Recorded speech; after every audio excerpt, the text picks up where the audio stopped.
How do you convince the Obama NRC and the Obama administration not to allow the carcass, as you put it, of Vermont Yankee to stay there for 60 years when it's allowed under the agreement that VY and the state of Vermont signed in 2002? Well, you know, let's go back to that, John.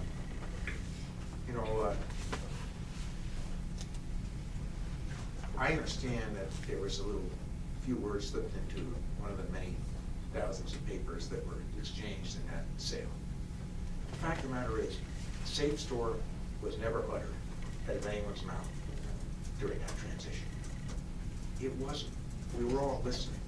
We were told we were getting a great new owner, an owner we could trust.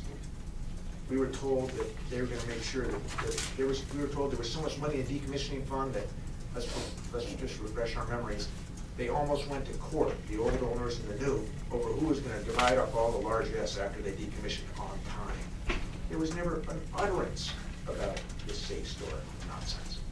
So, you know, if there's a few words in some document of the thousands that no one was told about, I think that's too bad. I think that's bad government. I think they should have been more transparent if that's what they planned to do.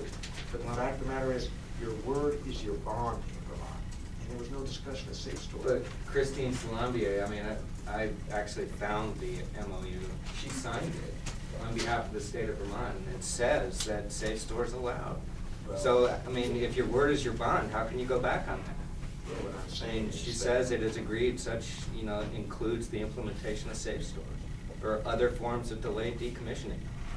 She agreed I've with read it. the language. All I can tell you is that in Vermont, we tend to be honest. We tell the truth to each other. There is never any discussion of SAFESTOR. When SAFESTOR was first mentioned just a few years ago, I didn't know what it was. Now, I sat in the committee that discussed this sale. I sat in the committee on finance all those years that assessed the sale. Frankly, I supported the sale after I heard what I was told. I never would have supported it if anyone had said, and by the way, this new company is going to leave the carcass of the plant there for 60 years to rot. You know, it's just, it wasn't the story that was told to the Vermont people or to the legislature or to the governor at the time. The Dean administration missed this? Listen, apparently someone missed it. My point is, you go back and check the record. You go back and look at the press accounts. There was no discussion of SAFESTOR. The discussion was, there's so much largesse in the decommissioning fund. What are we going to do with all the extra money? Why do those discussions matter more than the written piece of paper that actually gets signed and is in the docket and is in state law? What are you working for energy today? I mean, we've got a problem here to solve, folks. Let's solve it. But rarely is it, You oh, want the well, carcass to plant down there for 60 years to rot while Energy Louisiana raises its dividends to its stockholders? it's just rare that a discussion in a committee room bears more weight than a signed document at the end of the day. It wasn't a discussion in committee. It was a discussion with all the people of the state of Vermont. I'm telling you, SAFESTOR was not on the table.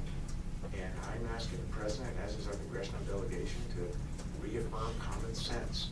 You don't leave the carcass of a nuclear power plant on the banks of the Connecticut River because Energy Louisiana doesn't want to fill up the pond. You just don't do that. It's not common sense. Well, your feelings notwithstanding, how big a problem is this MOU? Well, as I mentioned, we've asked the President of the United States, we've asked Congress to help direct the NRC to give them the power they need to make these determinations about the future of the plant.